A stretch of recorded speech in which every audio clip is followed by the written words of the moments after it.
Hello and welcome to the Property Lifestyle Mastery podcast. I am Jackie Tomes, and on this show we are talking about freedom in all of its many different forms. And actually, to get to freedom, there's often a lot of crap that you got to get through along the way to make it happen. And today's a really open conversation about one of those challenges, and that is burnout. It's very challenging when you go there. Maybe you've been there, maybe you haven't, but ultimately, if you approach it in the right way, you can turn it really into a springboard for your ultimate success and progress, but that does not mean it's an enjoyable thing to experience at the time. So here, Dave and I are going to be drawing on our own experience of burnout, plus the lessons that we've seen from supporting many others who've been through this. So yeah, a really important episode, and I'm grateful to be able to have this conversation and share it with you. So without further ado, let's do it. Hello, my darling. Hello. Another day, another podcast. I'm actually really looking forward to the topic of today's session, which is burnout. Mm-hmm. And I think we've spoken about burnout a lot, but we've had a few examples of people that we've known recently going through burnout. And as with always, you always kind of learn things every time it happens. So we just wanted to go through just a whole session just about what is burnout and what can you try and do to prevent it. When it happens, what do you do about it? And ultimately, why might it actually be a good thing that it happens? Yeah. So start off by defining what is burnout. Well, I think one of the problems with burnout is it's actually hard to define because it manifests in so many different ways, in so many different people. And what we generally imagine as burnout is often something that we may have experienced or seen someone else go through in our lives, and that's a very specific circumstance. And usually I think most people, therefore, because someone else goes through burnout in a different way to how we do, you often disassociate from it. And you see someone else go through a very tough situation, you're like, yeah, but I'm nowhere near that. That's nothing like me. I'm not going to go through burnout. And I think there is a general feeling from most people, not everyone, but from most people, that you probably won't go through burnout. Or at least if you do, it's not going to be too bad. It'll be fine. You'll get through it. It's not much of an understanding of what it is, which is hence the podcast today, right? So that's like a vague concept to say it can be anything. But let's get some more specifics in there. So for me, burnout as a starting point is a massive drop in energy. Mm-hmm. So you go from having energy and zest for life and momentum. And I think anyone going through burnout will massively drop that energy level and start to feel like that things are heavy. They can't do the same as what they were able to do before. And it becomes a real chore, in fact, to do anything. Mm. And that drop in energy level starts to make you question everything. You start to say, oh God, this is so hard. Is it worth it? Oh, I can't face this. Should I just be doing something else entirely? There's always a kind of question that comes alongside it. And I think it's that questioning that gets people into a real state, right? Because you start spiraling down a path. The mind, as we've talked about before, the mind starts taking you down a negative spiral, and that negative spiral is just a matter of saying, I'm in a really bad place. Why is this? And you start trying to work it out, rationalizing it, and start coming up with all these good reasons. It's that refinance, it's that builder, it's that person, it's that team member. You write all kinds of out there reasons. So I would also say burnout, I think it characterizes it by feeling like you're not yourself. Suddenly you don't who am I? I don't feel like myself. And actually there's an example of it that we've seen at the moment, which is someone just like what is it? What's happening to me? Yeah. And it doesn't make sense because you're not poorly, you're not sick, usually, but you just have many of the other symptoms that you get when you're feeling sick, which is what you're saying, lack of energy, loss of drive, but doesn't really make sense to you logically, I suppose. So I wonder if it'd be worth us talking about, because we've been through different kinds of burnout over the years. I think we should maybe start with some of our experiences of going through this. Do you want to start? Yeah, go on then, because I think I've been through a classic burnout, one that is a real fall off the cliff version. Which we've just been talking before this podcast, right? And we've kind of only just because of this made a connection that we think there's a difference between the male burnout and the female burnout. So let's just talk about Dave and the male burnout. I think we call this the male burnout, but I think it's basically the burnout of someone. There might be females out there who are inclined towards this, but I think it's to do with the approach to life and the hormonal method that men have, which is very much of a kind of just stay steady, bash through the walls, be stubborn and solid, and just be determined. And I think those could describe a female, yes. But actually I think it's to do with the emotions that are going on underneath that. I do think men with the daily hormonal cycle and the way the male hormones work, I think a lot of that is backed up by much more of a less, not such a fluctuating emotional scale during it, which means you kind of build this defensive system that is very solid, and you just keep bashing and you keep going and you keep just saying, oh, that thing, no, whatever, I'll just get on with it, keep bashing, keep going. And anytime emotions might come up, I do think men have a tendency to just ignore them and tamp them down, right? Just to be like, oh, whatever, let's keep going. More so than women. And I think that's the reason this type of burnout's more prevalent in men. So what happens is you get very stoic about everything, and you push and push and push and push, and the problem is that the resilience of the body gets less and less and less and less, but you can't tell until finally what tends to happen in this version is a massive form of adrenal fatigue. And that's where the stress, the continual stress of it, is underlying everything you do at all times. There is constant adrenaline being pushed into the system, but on small and large levels, it's just always there, fluctuating depending on the situation. And eventually, that form of burnout, I think, is very linked to the adrenals, because as soon as the adrenals give up on you and get overwhelmed, the chemical inside, the imbalance is massive. And you hit this, what you described, you start to feel like someone different, you lose all energy.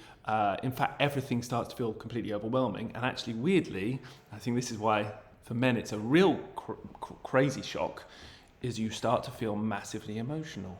And I think men tend to not feel emotional, or at least if they are feeling emotional, they tend to tamp it down and ignore it, or whatever happens inside. And then suddenly you start feeling all these emotions because you can't do anything about it anymore. And that is a shock. You don't know what to do about it. And it happens almost instantaneously.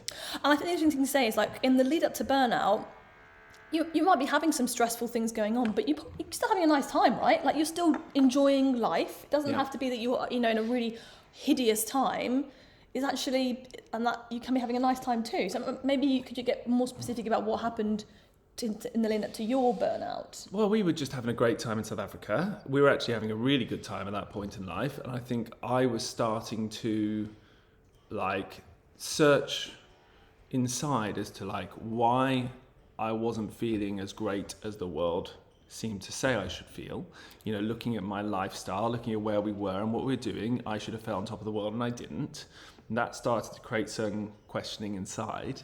But then I guess it's that point at which everything that had been happening over the last 2-3 years, it's almost like I let go of something inside a little bit because there wasn't so much going on anymore. And like a defensive barrier went down almost. Oh, interesting. Because I was trying to relax more, trying to enjoy life more. I was trying to say, I should be enjoying this, so let's enjoy it. And I started to kind of let go, and I feel that was the instigator for the body, like when you're ill, right? When you work really hard, you keep up the defenses, and then finally you go on holiday and the virus comes in and can take over because you've let go and you've relaxed. Everyone knows that phenomenon, and we've all experienced it, but for some reason it's exactly the same in stress and emotions. I think I hit that same thing. I kind of started to let go, and then it was like suddenly every little thing started to seem really hard. And like I say, overnight, I just went from, absolutely normal and able to cope with stuff to suddenly like, oh my God, what is going on? I can't cope with things anymore. And I guess the confusing thing is you can't really tell why. And I still can't tell why. All I can say now is that I know it's not a logical, rational reason. It's a chemical and bodily hormonal reason. And that's why it doesn't make any sense. And so for you were having a nice time, you were letting go of something which meant somehow your barriers were coming down, or just your overall resilience was wearing out, some kind of combination of those things. And so like the moment is just so clear in my mind where you lost it. We were having a week of holiday, and I had to print out a mortgage offer or something. We had to sign it. We had the little mini printer out, that lovely little guy that we've spoken about, mini printer out, and there was some kind of problem with the printer or something, I can't quite remember. And you just lost it. Like, you totally lost it. We had to print it out and give it to DHL, and there's a bit of a time frame to do that. That was the only thing we had to do in our holiday week. And you just I think you started crying. Yeah, I just broke. You just broke. For no reason. And my reaction was probably not the most kind. I was probably just like, what the fuck is wrong with you, Dave? This is fine. All we got to do is print this one thing, and then we're going to and have a lovely time. But you couldn't be reasoned with. No. And yeah, so I can just remember, I was like, I'll do the printing, Dave. Just go and sort yourself out. And you couldn't. You couldn't just sort yourself out. You just kind of lost it. I can remember you just sitting on the sofa, just looking so sad and so kind of lost. And I guess that's what we're kind of saying here. You kind of who am I? What's going on? I don't understand this. And you've kind of got nothing that you can grab onto. Yep. You've never been through this before? No. And you see people going through it now? Yes. And so what are your lessons that you've had from, how do you impart that knowledge to people now who hit a similar stage? Well, I guess one of the things when you're going through that type of burnout, and I don't know because I haven't been through many other types, I feel like that's the way I've had it. I guess you've only had one. I've had more smaller ones, right? So we'll get onto you in a second. But for me, with that major one, which is the one that I've seen generally in male clients as well, and in male others. I say clients because actually those are the ones we get to see this with. Yeah, because most people hide it, right? You feel so ashamed when it happens. You just feel like, God, I don't even deserve to run this business anymore. I can't do this. Yeah. And so unless you've got a real trusted person, you're not going to talk to them. You're not going to talk to them. So rest assured, everyone, that we've seen this in clients, and that is happening. It is happening much wider than this for anyone who's, growing a business or doing something stressful in this in their life. And I guess that moment when you're in the maelstrom, is that the name for it? A maelstrom? Whatever. In the eye of in the midst of it all, you definitely can't see the future. You start to kind of see this bleak outlook of everything. It's just you can't. But normal times we have a good vision and we're can see how things are getting better and how things are evolving, and suddenly it all comes crashing down. You start to just see hardships. You start to see frustration and hardships, and this is going to go on forever. It actually feels like it's just when this could never stop, almost this feeling, this, and it is a form of depression, right? It's stress-induced depression. And that moment makes everything seem really difficult and you should give up on everything. So I guess the first advice we always give do not make big decisions when you feel like this. This is not the time to change it all. Never the time to change it all. This is a moment in time, and just to remember that this too shall pass, right? This issue, like every other emotional journey we go on, will pass, and you'll be able to look back on it at some point. And it is not the be all and end all, right? It's just a moment in time. And you think that you're never going to not feel like that anymore when you're in that moment, but you will come out of it. Exactly, you will come out of it. And if you do the right things, the job that we try and help people with is coming out of it quicker, because you just want to get through that as fast as possible to a more stable place where you can start actually not just feeling better, but start being able to make decisions and work again. So then the second thing I would say is that at that moment in time, you've brought it up already, you tend to feel really guilty.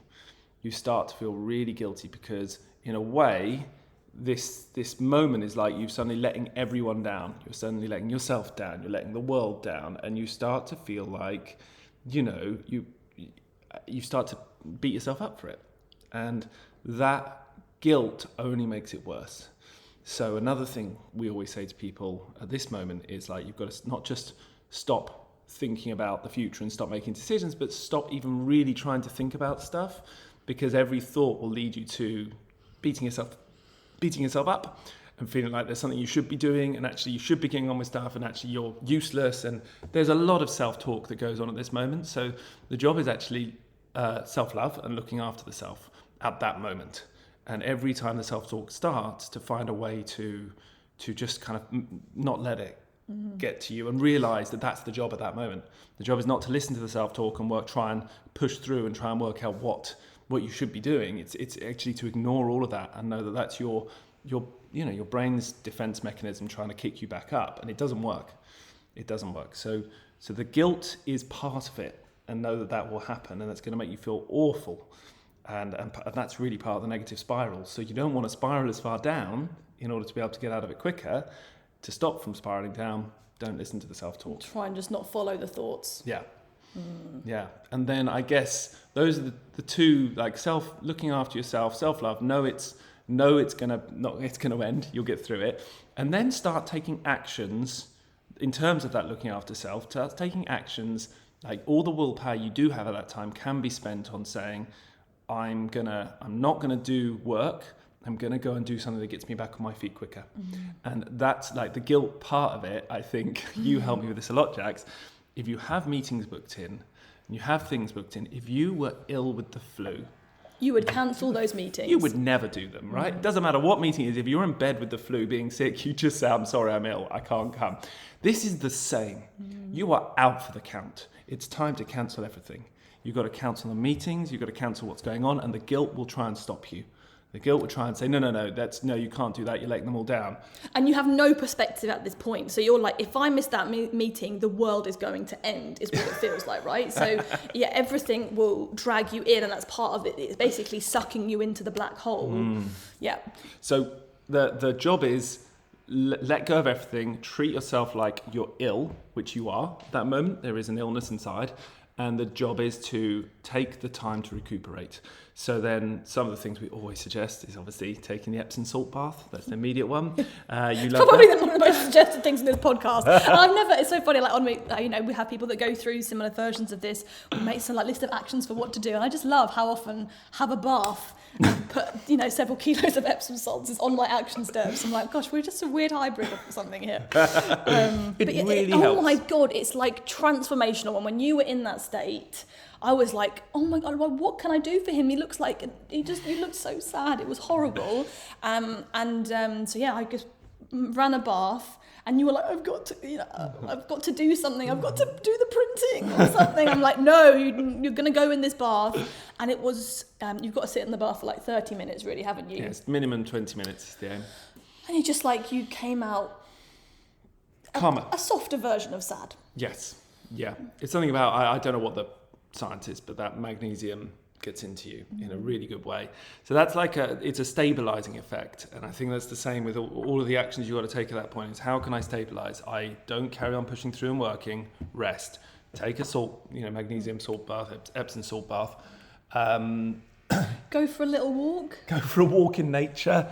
That's a good one, yeah. Get out and about. That was the worst moment, but obviously, as you're recovering from it, you kind of have repeats of that moment, right? Smaller repeats. Repeats. And I remember one time you were just so sad. You were meant to be on a team meeting, and you were just so overwhelmed. And I was like, right, I made you a cup of tea, and I was like, you go for a walk. Go out for a walk. And don't come back. And I just felt like I'd set you off with a little satchel and been like, go away and don't come back. But you came back a lot better than when you left. Yeah. So a little walk in nature. Getting out and about. I think the movement helps. Not intense exercise, no. I think, at this point, because that just changes the chemical balance anyway. But just something where you're walking, you're not on your phone. Yeah. What else? I think listening to, wise books. Books that are about just, how life is. Those kind of spiritual books or personal development books, they're very wise. They're always very helpful. I actually found things like Taoist parables, things that kind of help you to shift your perspective to something bigger, was really helpful, because you start to helps you to draw yourself out a bit and look at life with a greater perspective. Anything that can do that, that's good, because it's getting you away from the, separating you from the storm of emotions. What else would you suggest? I'm trying to think about you. I'm trying to separate maybe you from the stuff that I've been through, so we can maybe look at that in case there's a different perspective on it. And then obviously like meditation. And then meditation, yeah. Spend time meditating. And I think you were meditating before that happened, but it wasn't like a brush your teeth practice. No. Where it's like you don't go to bed without brushing your teeth. Like, and I think that is what started to shift for you. Off the back of that, it became learning how to prioritize it. Yes. Anything you want to say about that? I guess when you're in a really bad place, and that could be I'm not just talking about the bottom of the worst moment when it first comes, but like generally through life you have ups and downs. When you're in the worst of places, meditation doesn't feel like it's worthwhile. It feels like what's the point? I've got to get on with other stuff. So my main advice is to, at the moments when you think meditation isn't good, it's actually the moment when it's most good. It's the part, we can all probably meditate when we're feeling good and sit down and spend a bit of time on our own and just like feel great. But actually that piece of work when you're feeling bad is the moment it's going to actually help you the most. So even though also sometimes when you're in it and you're actually meditating through that, it actually doesn't necessarily feel like it's helping that much, but it really is. It really is. So that's something I had to learn, and we got through that I always remember when we got to certain points. And this was actually a few months after my main breakdown. We were in the Maldives, in paradise, and I'd still have these regular low moments, and you would just be like, as soon as they came along, Jackie would just be like, no, go meditate, go on, go meditate now, go meditate. And because I had someone else saying that, I just did it. But trying to say it to myself, very difficult. And then you tell me go meditate, so I just go, okay, yeah, I should, you're right, okay. And I'm quite weak at that point, emotionally and mentally, so I just did it, and then I come back half an hour later, and I'd be better, right? So much better. But it was quite a big mindset shift that I had to go through to be able to do that. I think I can remember in the lead up to your burnout, you were getting more and more angsty with me trying to help solve problems. So before, whenever there was a problem, or maybe you were feeling overwhelmed, I'd be like, right, how can we change how you're prioritising your tasks, or something very helpful like that. Which you just kind of got to a point that you were getting really hacked off with me making these suggestions, which I didn't really understand, because that's how I always have dealt with problems. So for me, when you went through that, I had to realise that it wasn't about solving the problem, because really there was no problem. So actually me focusing on the fact that you're feeling overwhelmed and maybe shouldn't be involved in that meeting and trying to figure out a way to get you out of that meeting wasn't actually helpful. And then I would get embroiled in it. Then I would be frustrated that I was trying to help and you didn't want my help. And then that would just create a spiral. So I had to learn to detach myself from how you were feeling. Yep. And because that's my own stuff coming up to try and problem solve the solution, and to shift the perspective to go, actually what you need at this moment is to look after yourself. And so I've just got to support and encourage you to go and do that. Yep. It was really hard, that change, actually. I've forgotten how hard that was now. And now it's just so natural. We don't buy into each other's...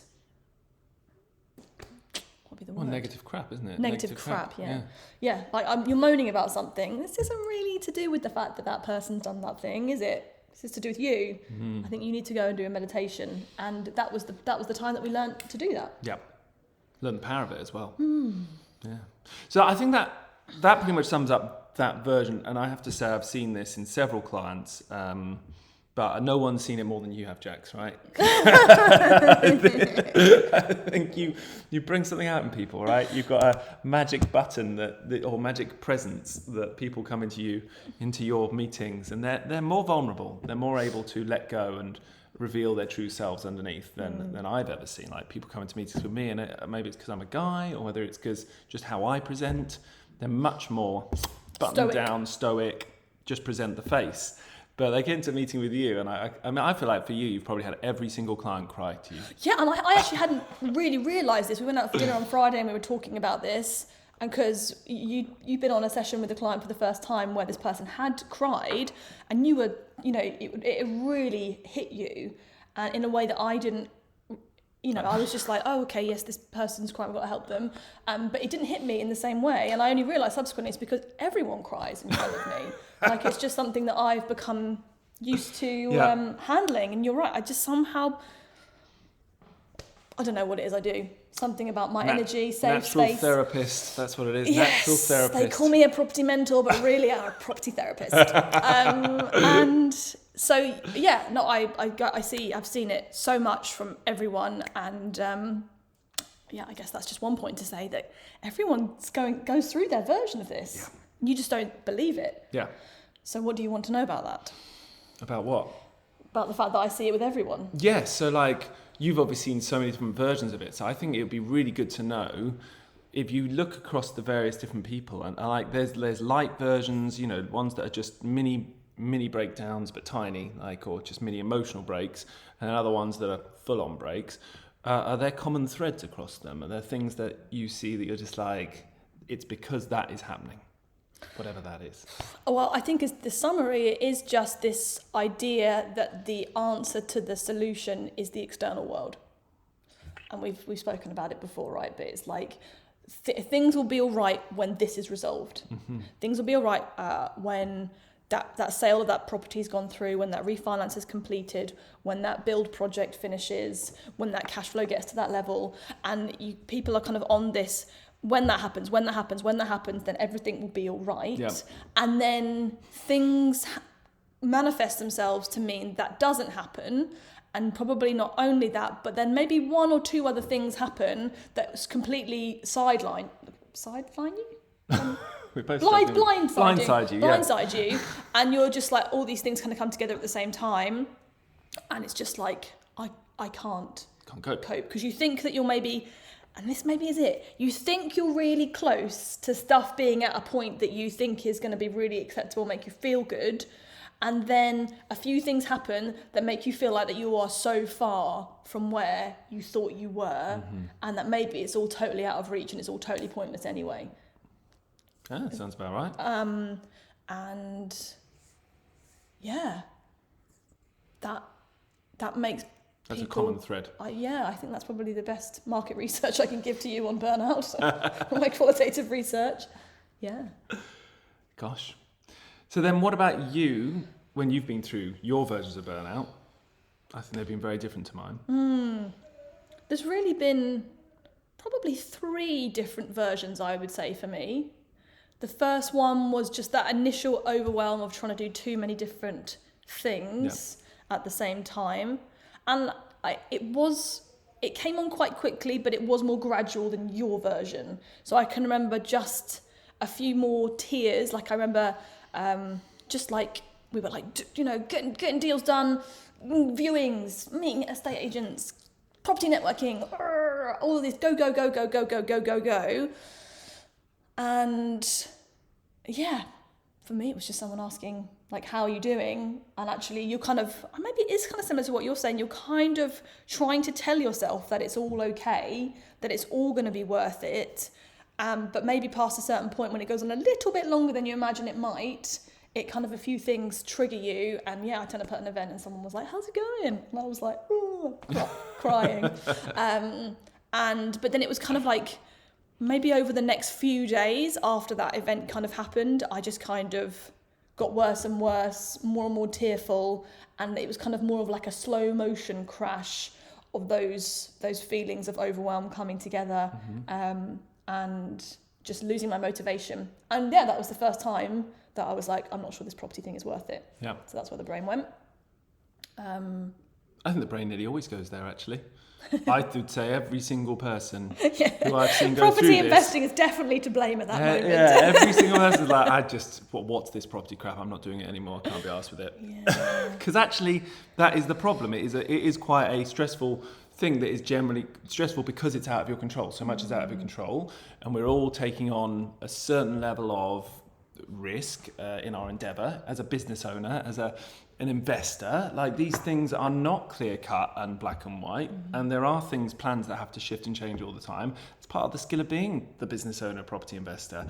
And so when you get to a certain point, you look at what's going on around you, and it is that you're going to blame, and you will say across the board, what's the point?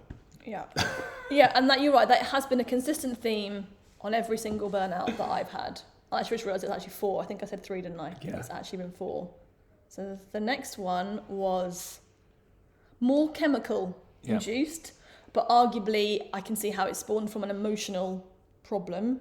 So I came back from our tour around Italy where we had drunk a ton of wine, eaten a ton of pizza and loads of like cheeses and meats and stuff. Yeah. And I came back from Italy with a parasite in my gut that, and it was just with Stacey. I was just trying to find the podcast episode with Stacey because if she talks about a lot of this stuff and she's been our like one of our little guardian angels through these times. That was, that parasite and then what you have to do to be able to get rid of it. Just totally changed me, right? Yeah, absolutely different person. From the outside as well. Like, well, how is this? We wake up in the morning, you'd be teary. And I'd be like, what's going on? And then you'd be talking about stuff in a way that I'm just like, but that's fine, Jax. There's never been a problem before. What's going on?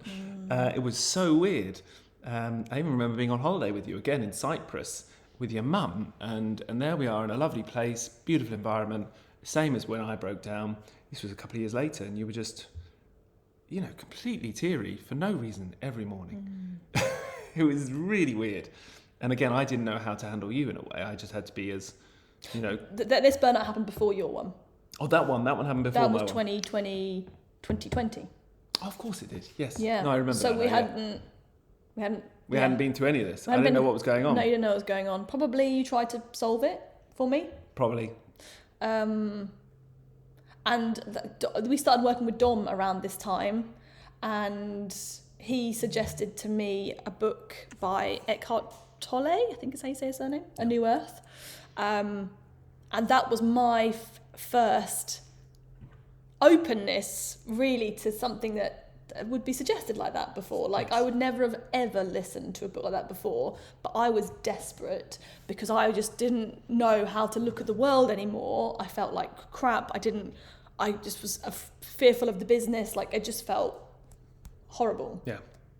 Which is where I was saying earlier, it's quite good actually to listen to that type of thing because it helps to take you out of yourself, away from the emotion and just see with a greater perspective. And it really helped for you. You would listen to that Eckhart Tolle every day. In the bath, on a walk, whatever it was, you'd spend at least half an hour listening to it every day. And every time you'd come back just in a better place. And it was amazing because it was like an 8-week protocol I had to go through to get rid of this parasite. And pretty much as soon as it finished, I bounced back again. Yeah. Completely. And it was just like, that for me was just crazy to realise this chemical connection with how I was emotionally feeling. I had never realised that before. And that was great, really. And then suddenly I went from being like, a couple of weeks prior, like, screw the business, I can't do this anymore, to like, yes, let's do this. It was weird. It was really weird. And I think what would be good to say here is that particular one was long because it was a parasite. And the parasite was actually messing with your chemicals in your stomach, and that was messing with your emotions. But I would say a normal burnout is much shorter than that. Like, not in terms of like the impact of you overall goes for a long time, because you've got to build up your resilience again. But the main strike of just full loss of all energy is usually only a few days to a week, really.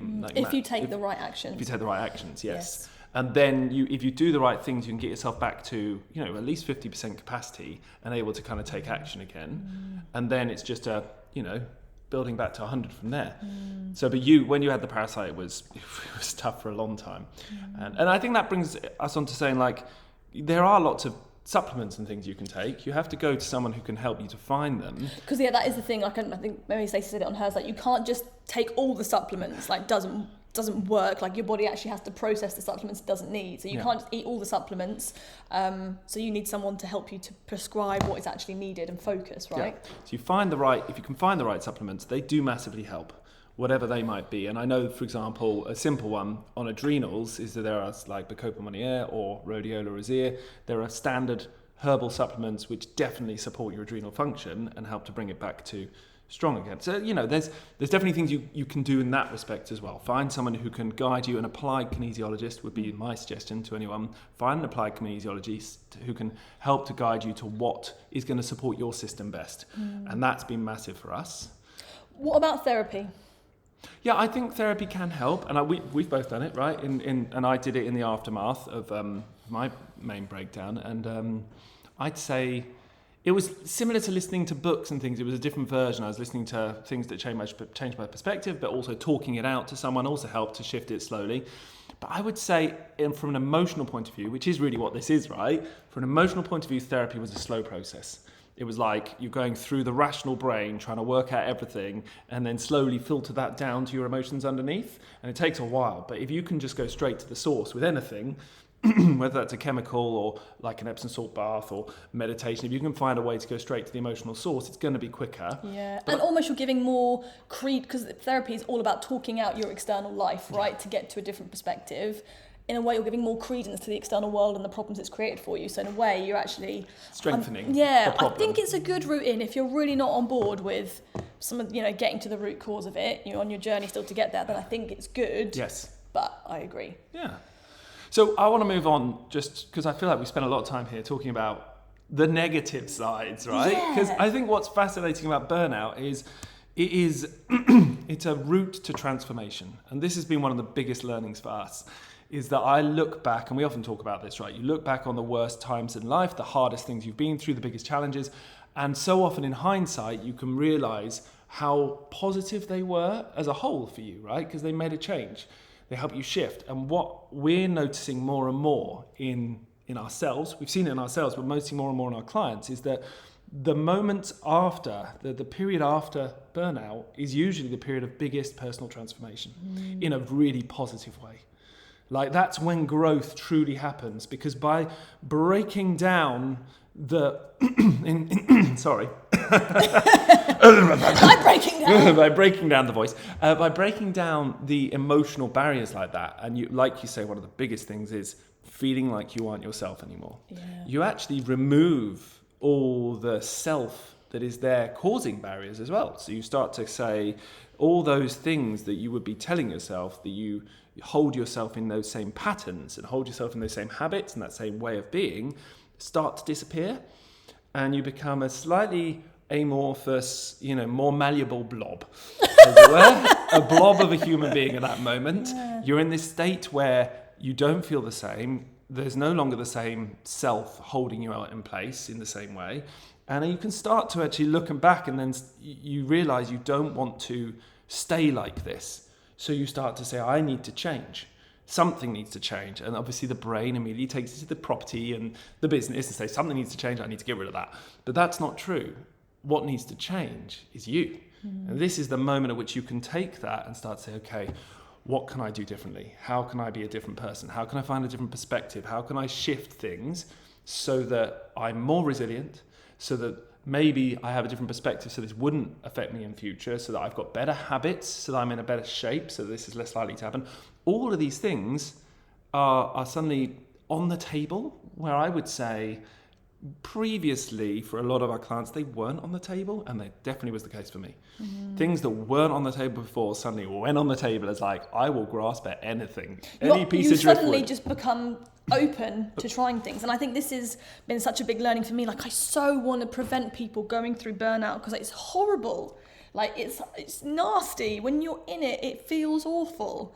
But I'm actually coming to realise that you can't stop people going there, because the things that you've got to do to stop yourself going there are things that you therefore have to value, like meditation, like going for a walk, like reading good books.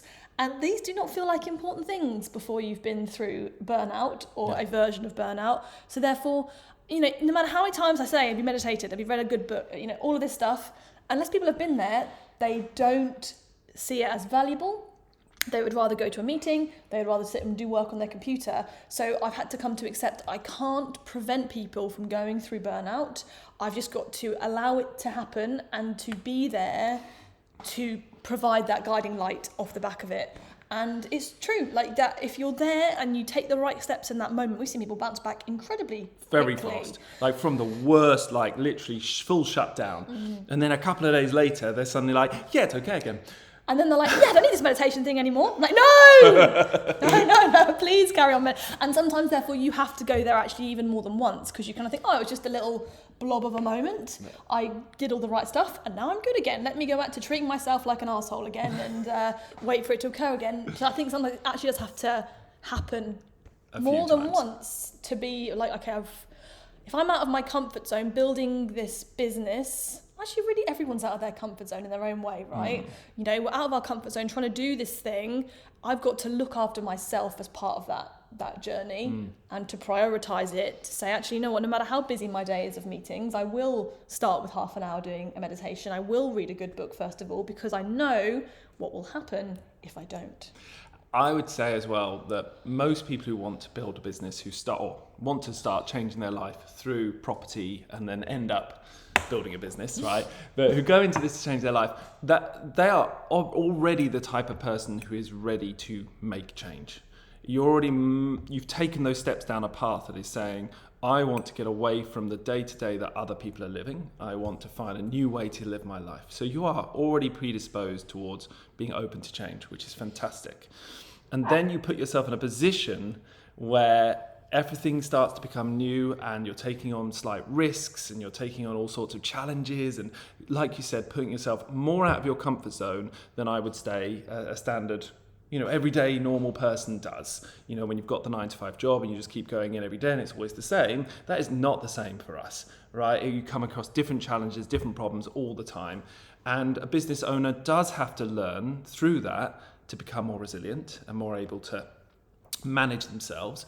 But this is the magic, right? This is the awesomeness of it, because with every challenge and every problem that comes along, you evolve and you get a bit better. Every time we learn something about something that goes wrong in the business, you learn from it, and that's an improvement. But personally, it's the same as well. Every time you emotionally take a low, you are next time going to be more resilient and more able to not go as low. And it's going to be up and down, but as with anything that is growth related, it's up and down where the lows get higher and the highs get higher, right?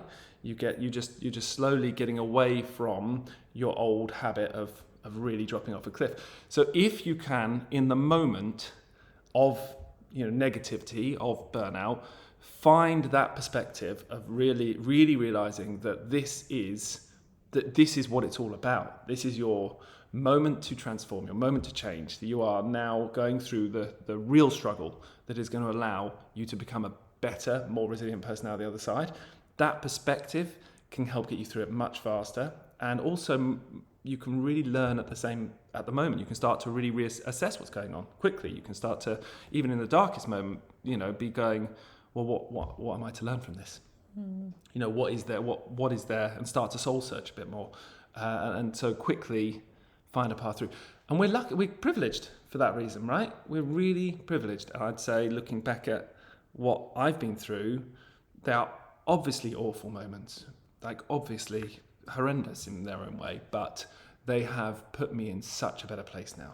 I would be so awful of me to say I'd rather not have gone through them, because they're hard, but I wouldn't be who I am now without them, in a great way. And what I can see of you in that difference is you just have far more capacity to hold so much more, because you're willing to surrender and let go and detach yourself from things and not judge yourself, which means you are enabling the business to get to a whole different level that was physically impossible before that, because I'm saying you because I'm just, you were talking, yep. But you were holding on to everything and judging yourself and wanting it to be, perfect, and taking responsibility. And suddenly you've kind of gone, I can't do this. Who am I? I surrender. Let me choose a new version of myself. And you've kind of rebuilt and continue to rebuild yourself as someone who can hold a lot more. And that is taking us to a whole different level of possibility. I'd say as a business owner, it's the key to scale. It's the key to massive growth. Everyone kind of imagines that scaling is just going to be a matter of... Do the right actions. They'll be the same person, but they'll have this beautiful, glorious animal of a business that's just growing underneath them. And it's not true. The animal you're riding is a wild animal. It's yourself. It's true. The emotional animal is yourself, and the animal itself of the business is unpredictable, and it's always, and as it gets bigger, it kind of gets more unpredictable. There's more going on. There's more unpredictability and so many different things happening. So the only way you're going to be able to scale is to be able to cope with more unpredictability. And I often say this, I look at myself now, and we're running 3 businesses. We've got a team of 18 people right now, and I look at it all going on, and I just think the self that I was 8 years ago could not have coped with this, not at all. And it's only through the work we've done on ourselves that I'm able to now cope with it, and in a way that allows me to feel happy and just free and on whatever I want, whilst also riding that wild stallion of a business. And that's when I have clients who come to me with, they're sourcing a deal and they've got a couple of investors and that's all they're really doing. And I look at them and they're complaining about how much they got to do. I'm saying, look, it's only going to get busier from here. So this is your moment to just see this as, I need to learn how to do this and feel okay. And if you can do that, you will be able to do the next phase. I need to learn how to do this and feel okay. And don't worry, look to those who are doing more than you and know it's possible. I know the to-do list does only expand, but you just don't feel bad about the fact that you're not getting through it all. Like, you just feel okay with the to-do list as it is. Yes. And I don't doubt that there will be times in the future that we'll be challenged again yet further for, we won't be able to I feel like we're at a point that's kind of like a slight equilibrium point that we can kind of rest on, I feel, for a period of time. And then I think for us to then get beyond the next phase, there's probably another version again that you've kind of got to go through to like break down the version of the self. Because I feel like the self has to be different at different phases. Like, to get going in the beginning, you've kind of got to have this grit and this resilience. But then if you keep going with the grit and resilience, you just burn yourself out and you destroy yourself. So you've just got to keep growing and evolving and changing, and knowing that if the business is struggling, it's actually a reflection of ourselves. Yeah. And I guess looking at our clients now, I kind of see that one of the biggest challenges that causes the burnout, because I think a lot of them get through the first stages of business building without burnout, but one of the biggest problems comes when they start hiring a team.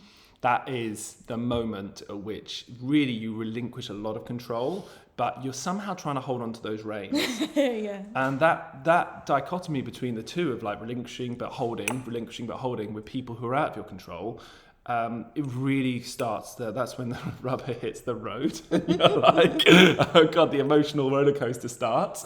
And I would say for most of our clients, that growth of a team is where it's difficult. So if you are at that phase, know that's probably going to be really hitting you in some way or another.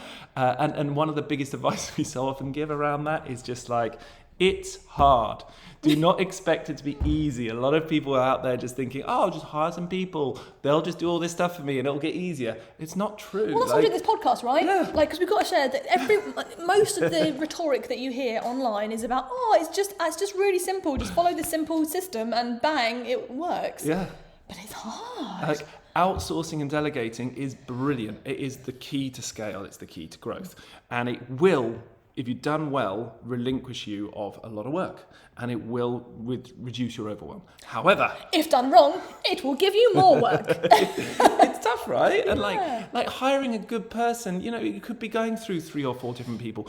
Because you're learning how to hire good people as a skill. And you're learning what makes a good person, what doesn't make. I think we've learned how to fire, right? That's been a big skill. How to fire quickly. Everyone knows the adage: hire slow, fire fast. Hire slow, fire fast. Everyone's heard this, but does anyone do it? Yeah, and what does it really mean? What does it mean? But you learn this. And I guess one of the biggest advice we give to people is just like, it's okay. It will, you've got to keep the faith. You just have to keep going and just keep learning and learn. And this is one of the things that we had a huddle the other day talking about team problem solving, some challenges. And my main piece of advice was enjoy it. Enjoy the challenges, because this is the life that we've chosen. We have chosen to build a business.